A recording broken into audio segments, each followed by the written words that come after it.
कहते हैं स्कूल वो जगह होती है जहां बच्चे किताबों से अपना भविष्य लिखते हैं, लेकिन फतेहपुर का ये स्कूल इन दिनों पढ़ाई से कम विवादों की वजह से ज़्यादा चर्चा में है।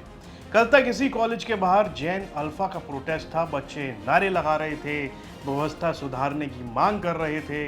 लग रहा था कि स्कूल में सबसे बड़ा मुद्दा टूटी कुर्सियां और ख़राब इंतज़ाम है, लेकिन अगले ही दिन कहानी ने ऐसा मोड़ लिया जिसने हर किसी को बेचैन कर दिया है।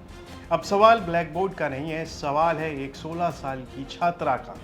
आखिर रास्ते में कहाँ गायब हो गई वो? मैं हूं मधुर और आप देख रहे हैं यूपी तक। इसी मामले पर विस्तार से बात करेंगे।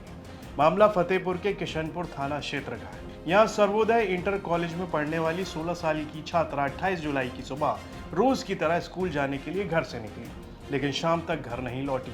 परिवार वालों ने पहले रिश्तेदारों को फ़ोन किया, फिर जान पहचान वालों को उनके यहाँ तलाश की, यानी पुलिस के पास जाने से पहले वही सब किया जो भारत का हर परिवार करता है। जब कहीं कोई सुराग नहीं मिला, तब इस छात्रा की मां थाने पहुंची। पुलिस ने अज्ञात के खिलाफ बीएनएस की धारा 137(2) में मुकदमा दर्ज कर जांच शुरू कर दी। जांच आगे बढ़ी तो कहानी भी फिल्मी होती चली गई। पुलिस के मुताबिक छात्रा पहले अपनी सहेली के घर पहुंची थी। वहां कार्यक्रम में जाने के लिए कपड़े बदलना चाहती थी, लेकिन सहेली की मां ने साफ मना कर दिया। इसके बाद छात्रा वहां से निकल गई। सीसीटीवी में वो स्कूल ड्रेस बैग के साथ किशनपुर बस स्टैंड की तरफ जाती दिखाई देती है, और फिर जहां सीसीटीवी खत्म, कहानी वहीं से गायब।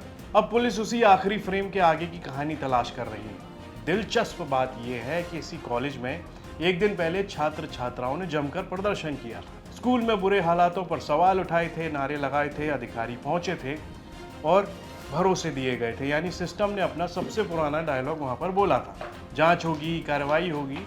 लेकिन अगले ही दिन उसी कॉलेज की एक छात्रा लापता हो गई। ऐसा कोई सबूत नहीं मिला है जो इस घटना को प्रदर्शन से जोड़ता हो। पुलिस हर एंगल से जांच कर रही है। इस पूरी कहानी का सबसे दर्दनाक हिस्सा ये है कि छात्रा के पिता की 1 साल पहले ही मौत हो चुकी है। अब माँ अपने 2 छोटे बच्चों के साथ घर पर ताला लगाकर मायके चली गई है। जिस परिवार ने पहले ही एक बड़ा सहारा खोया, अब उसकी हर सुबह हर शाम सिर्फ एक सवाल पर टिकी है, बेटी मिलेगी या नहीं। के आधार पर थाना किशनपुर पर सुसंगत धाराओं में अभियोग पंजीकृत किया गया तथा जो बालिका है उसकी तलाश के लिए टीमें गठित की गई। प्राप्त जानकारी के अनुसार दिनांक 28 जुलाई 2026 को यह बालिका स्कूल ड्रेस में अपने विद्यालय के लिए निकली थी। इसके साथ एक बैग भी था। यह अपने मित्र के घर गई तथा वहाँ पे इसने यह कहा कि इसको कार्यक्रम में जाना है और कपड़े चेंज करने हैं। इसके मित्र की माँ ने इसके लिए मना कर दिया वहाँ से। फिर ये बालिका स्कूल ड्रेस में ही आखिरी बार 9:30 बजे बस स्टैंड किशनपुर पर देखी गई है, जिसके हाथ में बैग भी है। जो घटना के संबंध में टीमें गठित की गई तथा सभी सीसीटीवी फुटेज का अवलोकन करते हुए बालिका की बरामदगी के सभी प्रयास किए जा रहे हैं।